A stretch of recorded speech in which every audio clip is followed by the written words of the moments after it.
lagi lucu-lucunya banget kan, terus sekarang udah kenal banyak. Kalau di TikTok sering banget bikin konten lucu-lucu, itu gimana sih cara ngedidik itu gimana sih? Alhamdulillah sih Gala emang pertumbuhannya sangat bagus banget. Terus dia emang anaknya pintar banget. Kalau lihat TikTok itu, jadi dia sekali dengar sekali lihat dia udah bisa mempraktekkan gitu.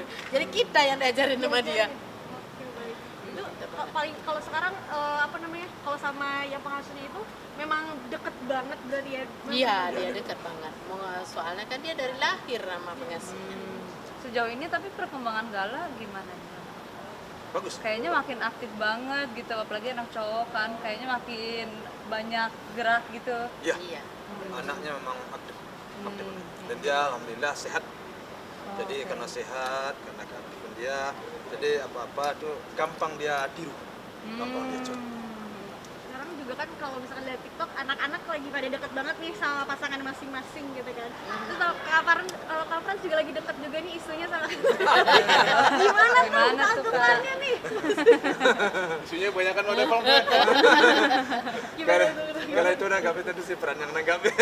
Kalau papanya itu Bapak tuh mau pasang badan. bapaknya itu menunggu berita dari anaknya aja. Netizen kan seneng nih Iya. Kak, gimana Aku tuh? tunggu restu dari papa aja. Kalau anaknya Kalau sama masalah itu sebenarnya mamanya yang jawab. Sebenarnya kan waktu itu kita bikin collab sama si Natali, terus Natali di rumah, si Pran datang. Anaknya mau digendong sama si Pran, jadi bingung juga mungkin karena si Pran udah biasa gendong Gala kan. Jadi anak itu udah nyaman sama si Pran waktu itu gitu aja. jadi opanya sekarang menunggu keputusan dari peran aja. Oke. Gimana nih Kak? Tapi emang baru kenalnya justru emang baru ya Kak? Iya, baru aku kenal. Kalau yang udah lama si Uti yang udah lama. Karena sama almarhum dulu kan, Iya. namanya sama Natali. Tapi kalau di TikTok malah jadi Kak Ica sama Kak Natali jadi digituin tuh Kak. Gimana tuh jadi? Gimana tuh? Jadi agak-agak pilih yang mana nih Kak Frans nih gitu. Dibanding-banding. Kita tergantung ya dua netizen lah, ya kan? Artinya mungkin perlu sholat istiqoroh atau gimana. Iya. Tapi kalau ada Opa Oma sendiri sebenarnya untuk Kak Frans sendiri ini enggak sih kalau untuk soal jodoh gitu atau enggak, terserah aja sama kakak sendiri gimana Enggak kan maunya. kita kalau masalah jodoh si Pran kita serahkan sama Allah aja. Sampai sekarang mungkin karena si Prannya jomblo jadi dekat sama ini dijodohin, dekat sama Iya. ini dijodohin gitu. Soalnya dia kan masih sibuk banget jadi belum kepikiran nyari pacar juga. Tapi tipe Kak Frans ini kayak gimana sih kalau boleh tahu Kak? Ya. Tipenya kibuan. Oh. Terus? Ya, Ya seperti Cari. namanya lah katanya. Oh, like mother Cari ya. nanti. ya bisa sayang Gala juga. Oh, oke. Dan itu kelihatan di Natali nggak? Salah juga gitu ya. Iya. juga. Yang penting bisa sayang Gala lah itu. Tapi kalau hati dilihatnya jadi kalau sama Kak Ica duluan Kak Ica berarti ya dekatnya atau gimana nih jadi nih? Kok jadi salah tingkah nih Kak Frans? Nggak tahu deh. Biar netizen yang menilai lah. Tapi kaget nggak sih Kak? Maksudnya kan ini kan berarti belum lama ini ya jadi sorotan netizen, mau dekat sama siapa dijodohin, cocok-cocokin. Itu kan ekspektasi netizen yang melakukan kan kita, tapi kita harus ngikutin netizen kayak emang. Artinya kita Jadi, tunggulah jadi perkembangan. bukan kita yang bikin gimmick tapi netizen ya. Kan yang nyalain kadang si Pran suka gimmick. Sebenarnya bukan Pran yang bikin gimmick ya. Tapi Cuma netizennya, ceritanya. ceritanya aja yang gimmick. Iya. Padahal Pran kan nggak bikin gini. Gitu. Oh, oke. Jadi oke. kita apa istilahnya kita serahkan aja lah kepada yang kuasa ya Maya. Iya. Betul. Kemananya nanti kita serahkan yang Mana kuasa. yang baik. Nah, ya kita diperhatikan oleh para netizen. Saya sih syukur-syukur aja, gembira aja. Karena semuanya itu manfaat juga bagi kami untuk kontrol diri, untuk koreksi diri, sebagai cambuk juga ya dalam segala hal. Untuk merubah diri Iya. lebih kreatif lagi, lebih baik. Kami selalu terima kasih aja kepada netizen masyarakat. Tapi sejauh ini komunikasi apakah gimana Kak? Kayak berteman biasa aja atau setelah dari vlog kemarin justru lanjut? Teman biasa aja sih. Teman biasa. Teman apa yo? Nanti lihat aja ya.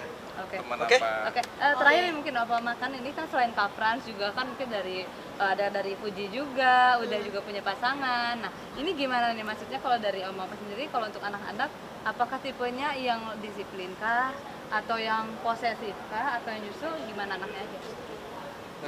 Kalau soal untuk pasangan anak itu memang tergantung daripada anak. Artinya kalau seperti Puji ya tergantung kesukaan dia. Kita selaku orang tua tentu mensupport aja. Kalau mereka sudah setuju, sudah sesuai, kira-kira waktunya sudah sampai, sudah saatnya. Nah, tidak ada kendala. Kita beri wejangan, semuanya klop ya sudah. Kita tidak menentukan oh seperti ini, seperti itu, tidak. Karena semuanya dia yang akan menjalankan. Artinya dia yang akan menjalankan hubungan dengan pacarnya, dengan siapa dia nanti berumah tangga, kan dia yang akan menjalankan. Cuman tentu sebelaku orang tua tentu memikirkan bagaimana kira-kira anak kita dengan seseorang ini ke depan. Apakah akan bisa hidup damai, tentram atau bahagia? Nah, kalau rasanya dalam kepala kita hal itu bisa tercipta, ya apa salahnya? Kita nggak memilih, nggak menentukan.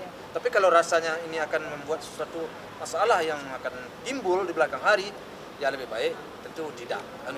Jadi makanya kita hanya memikirkan gimana anak kita bahagia. iya, jadi bagi saya selaku orang tuanya, apapun keinginan kita buang jauh-jauh. Artinya kita demi kebahagiaan anak, ego saya akan buang.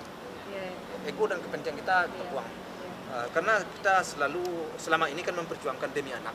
Nah, masa sekarang kita halangi anak kita sementara dia sudah suka? Ya, nggak mungkin lah. Walaupun misalnya hubungan yang anaknya itu kayak Kak Frans bukan kayak lagi wah banyak banget yang senang, Kak Fadli juga sama banyak yang senang. Mungkin ada yang pro kontranya, bagaimana melihatnya? Iya pasti ada pro kontra, pasti ada. Tentu kalau sudah mendekati tentu harus kita beri pandangan, kita beri wejangan. Nah di situ dia akan berpikir. Tentu dia tidak. Ya anak pun juga pasti mempertimbangkan omongan orang tua. Terakhir nih Pak Haji, mungkin kemarin juga ada netizen sempat nanya nih soal Fuji kan kemarin sama Tori sempat liburan ke luar negeri. Nah gimana tuh kok bisa gitu? Ya. Apakah ada kerjaan bareng atau gimana? Iya, pertama ada Dia kan pergi nonton konser ke sana. Iya, terus ada kerjaan juga bikin katanya bikin Gitu. YouTube di sana, bikin vlog. Dia pergi kan bukan sendiri, artinya bukan masing-masing. Sama tim. Bukan berempat Iya, sama aja tim. dia pergi. Si Puji dengan tim, si Torik dengan tim. Artinya mereka tuh banyak. Oh, Kita kalau untuk berdua belumlah kita mengizinkan. oke. Jadi banyak teman dia, si Puji bawa kru, si Torik bawa kru. Cuman tidak di expose. Iya. Intinya semuanya lebih ke anaknya lagi, yang penting anaknya bahagia. Iya, anaknya bahagia. Jadi tetap kita pantau. Walaupun selalu menjadi sorotan. Nah, iya, Haji. benar, selalu Capek semuanya nggak menjadi tuh? sorotan. Memang ya gimana lah ya. Selebriti Rupanya apa kalau kita sudah menjadi istilahnya tadi ada wartawan nanya Bapak sudah menjadi public figure Iya, katanya ya. betul. Saya jawab saya nggak tahu juga apa saya jadi public figure apa enggak, saya nggak paham juga. Cuma karena kamu menanyakan ya oke lah, berarti Bapak harus semuanya Bapak akan dipantau katanya. Ya mungkin karena itulah apa-apa aja sedikit-sedikit selalu menjadi pemberitaan. Betul. Nah, sebenarnya kadang-kadang hal-hal itu ada yang tidak seperti yang kelihatan itu. Contoh, pergi dia berdua. Sebenarnya dia akan bawa kru. Iya. Ini bawa kru. Bukan berdua dia. Iya. Pergi ke Bali juga begitu. Ini bawa kru, ini bawa kru. Jadi selalu ada dalam pengawasan saya. Oke. Udah ya. Sip. Oke, terima kasih. Terima kasih Pak Haji.